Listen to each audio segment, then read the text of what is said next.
ओम शांति।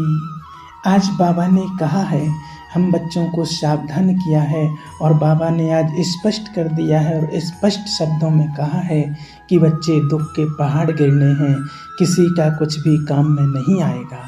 तो बाबा ने आज ये क्यों कहा है? और बाबा हम बच्चों के लिए समय प्रति समय हमेशा सावधानी देते आए हैं और जैसे जैसे हमारा समय नज़दीक आता जाता है तो बाबा बार बार बच्चों को सावधानियाँ देते हैं, क्योंकि बाप चाहता है, वो हमारा परम शिक्षक परम सद्गुरु हमसे चाहता है कि मेरे बच्चे श्रेष्ठ बने। अंत में किसी भी बच्चे को पश्चाताप ना हो, अंत में किसी को भी आंसू ना बहाने पड़े। इसलिए बाबा समय प्रति समय मुरलियों के माध्यम से हमें इशारा देते रहते हैं। मुरली में बाबा बताते रहते हैं, जिस प्रकार से एक स्कूल होता है उसमें जो स्टूडेंट पढ़ाई पढ़ते हैं, पढ़ाई करने जाते हैं, तो उस टीचर की हमेशा इच्छा रहती है, जो पढ़ाने वाला होता है, कि स्टूडेंट अच्छे अंक से, अच्छे नंबरों से और अच्छे डिवीज़न से पास हों और अच्छा पद पाएँ। उसको गर्व होता है जब कोई उसका पढ़ाया हुआ बच्चा स्टूडेंट और जब अच्छे पद से पहुंच जाता है, अच्छी पोस्ट पर पहुंच जाता है। तो इसी प्रकार बाबा भी हम बच्चों का पिता है, वो सद्गुरु टीचर है। टीचर बन के अभी बाबा हम बच्चों को पढ़ा रहे हैं। तो बाबा चाहता है कि भविष्य में हर बच्चा श्रेष्ठ पद की प्राप्ति करे, किसी को भी पश्चाताप ना करना पड़े। तो उसके लिए बाबा जैसे जैसे इस लौकिक स्कूल में पेपर का टाइम नज़दीक आता है, तो उसी प्रकार से वो स्टूडेंट के लिए टीचर सावधानियाँ देते हैं कि बच्चे समय नज़दीक आ रहा है, मेहनत करो, गफलत मत करो, पढ़ाई पर ध्यान दो, कैसे कैसे एग्ज़ाम में कैसी कैसी कठिनाइयाँ आएंगी, वो सारी चीज़ें से उनको अवगत कराते हैं। इसी प्रकार शिव बाबा भी हम बच्चों को अवगत कराते हैं और समय प्रति समय हमें, जब बच्चे अलबेले हो जाते हैं तो बाबा समय प्रति समय उन बच्चों को सावधानियाँ देता है कि परीक्षा का टाइम नज़दीक आ गया है और आने वाला समय कैसा होगा।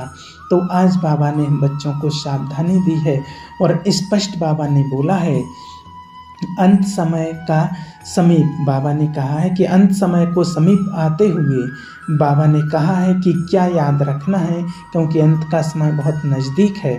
तो बाबा ने कहा है, किनकी दबी रहेगी धूल में और किनकी राजा खाए, किनकी चोर लूट ले जाए, यह सदा स्लोगन याद रखो। क्योंकि बाबा ने आगे कहा है, क्यों कहा बाबा ने? क्योंकि हमने देखा है, अब इसका मतलब किनकी दबी रहेगी धूल में, किनकी राजा खाए और किनकी चोर लूट ले जाए। जिनके पास जो धन संपत्ति प्रॉपर्टी होगी तो वो काम में आने वाली नहीं होगी, किनकी दबी रहेगी धूल मिट्टी हो जाएगी।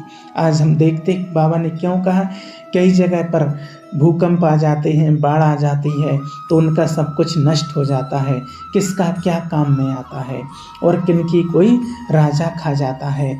आज हमने प्रैक्टिकल देख लिया है, कोरोना के टाइम पर किनके पास कितना ही पैसा संपत्ति सब कुछ था, लेकिन किसी के कुछ काम में आ पाया। जो हमें कार्बन डाइऑक्साइड, जो माना मुफ्त में ऑक्सीजन मिलती है, वो कितना भी पैसा हो किसी के पास, लेकिन ऑक्सीजन के लिए लोगों की लाइनें लगी रहीं, पैसे पड़े रहे, लेकिन नहीं मिल पाई। तो बाबा ने जो हम बच्चों को कहा है कि रखा रहेगा पैसा काम में नहीं आएगा, तो स्पष्ट हो गया है। और किन्हीं लोगों की लूट कर ले जा रहे हैं या चोर लूट लेते हैं, तो वो भी किसी काम में नहीं आता है। तो बाबा हम बच्चों के लिए बार बार सावधानी इसीलिए देते हैं कि बच्चे हमेशा सावधान रहें। और बाबा ने आगे कहा है कि सबका मौत होना है, अभी दुख के पहाड़ गिरने हैं। जब कहीं युद्ध छिड़ जाते हैं, भूकंप आ जाते हैं, कोई प्राकृतिक आपदा आ जाती है, तो उसमें क्या होता है, दुख के पहाड़ ही तो गिरते हैं, सबका मौत हो जाता है, पता नहीं चलता है कितने लोगों की मृत्यु हो गई। अभी जैसे कुछ ही समय पहले ट्रेन एक्सीडेंट हुआ था, या कुछ ऐसी घटनाएं दुनिया में होती रहती हैं, तो ये क्या है, ये दुख के पहाड़ ही तो हैं। इसलिए बाबा कहता है कि हमेशा सावधान रहो, सबका मौत सामने खड़ा है, अपने पुरुषार्थ पर ध्यान दो। तुम बच्चे तो अभी बाप पर बलिहार चढ़ते हो, बलि चढ़ते हो, तुम्हारा सब कुछ सफल हो रहा है। तुम एक जन्म बलि चढ़ते हो तो 21 जन्मों के लिए बलिहार जाता है शिव बाबा। बाबा हम बच्चों के लिए 21 जन्मों तक बलिहार जाता है अगर हम उसके ऊपर एक जन्म बलि चढ़ते हैं। इसलिए जो भी है बाबा के यज्ञ में, बाबा की सेवा में अगर हम लगाएंगे तो वो हमारा कभी व्यर्थ नहीं जाता है। इसलिए बाबा कहते हैं हमेशा इस स्लोगन याद रखो कि अभी दुख के पहाड़ गिरने वाले हैं। किनकी दबी रहेगी धूल में, किनकी राजा खाए, किनकी चोर लूट ले जाए। अब बाबा कहते विनाश कैसे होगा, वह भी समझते हैं कि हम जो बॉम्ब्स बनाए आपस में आंख दिखाते हैं तो आखिर खात्मा तो जरूर होना है। बाबा कहते जो बॉम्ब्स बनाने वाले हैं वो भी कहते हैं आपस में आंख दिखाते हैं तो आखिर जो बना रहे हैं बॉम्ब्स इनसे एक दिन खात्मा तो जरूर होना। परंतु वो कहते परंतु पता नहीं कौन प्रेरक है जो ऐसी चीज बनवा रहे हैं। गीता में भी है कि पेट से मूसल निकले, यह है सारी बुद्धि की बात। बॉम्ब्स निकलते हैं अपने नेशन का विनाश करने। बाबा कहते सारी बुद्धि की बात है। बनाने वालों को भी पता नहीं है कि उनसे कौन करवा रहा है, कौन बनवा रहा है और वो क्यों बना रहे हैं। उनको कोई प्रेरक है, कोई प्रेरणा दे रहा है उनको, प्रेरक कर रहा है कि ऐसी ऐसी चीज़ें बनाओ। क्योंकि दुनिया की तो अभी बाबा कहते सफाई होनी ही है। क्योंकि बाबा ने कहा ही है कि मैं सचखंड की स्थापना करने आया हूँ।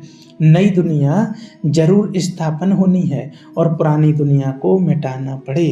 तो बाबा कहते हैं सारी चीज़ें पुरानी दुनिया को मिटाने में सहायक बनेंगी। इसलिए बाबा ने कहा है नष्टो मोह बनो, अंत में पश्चाताप ना करना पड़े क्योंकि सब कुछ स्वाहा हो जाएगा। तो बाबा कहते हैं नष्टो मोह स्मृति स्वरूप बनने के लिए सर्व संबंधों से एक शिव बाबा को अपना बनाओ। किसी भी दैहिक संबंध में बुद्धि का लगाव ना हो।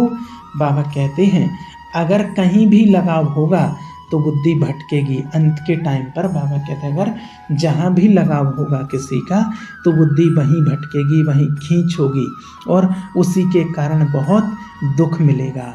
इसलिए बाबा कहते हैं बैठेंगे बाप को याद करने और याद वही आएगा जिसमें मोह होगा।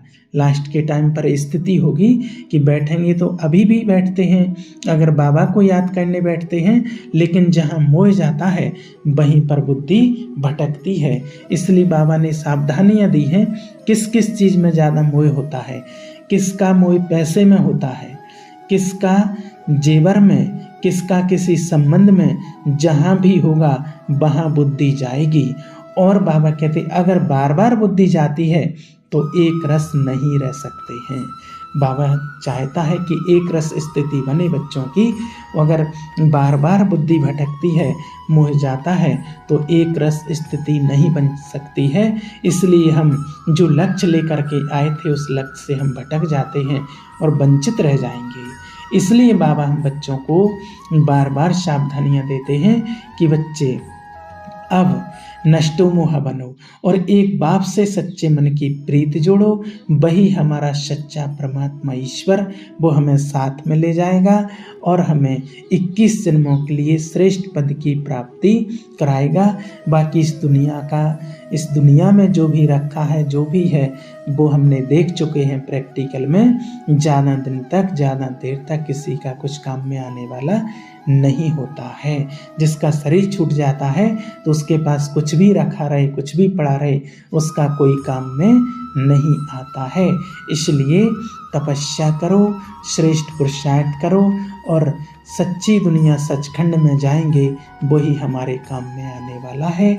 इसलिए अभी परीक्षा का टाइम है और बाबा कहते बच्चे गफलत नहीं करना है, बाप को याद करना है, श्रेष्ठ पुरुषार्थ कर अपनी श्रेष्ठ ऊंची स्थिति बनानी है। अच्छा, ओम शांति।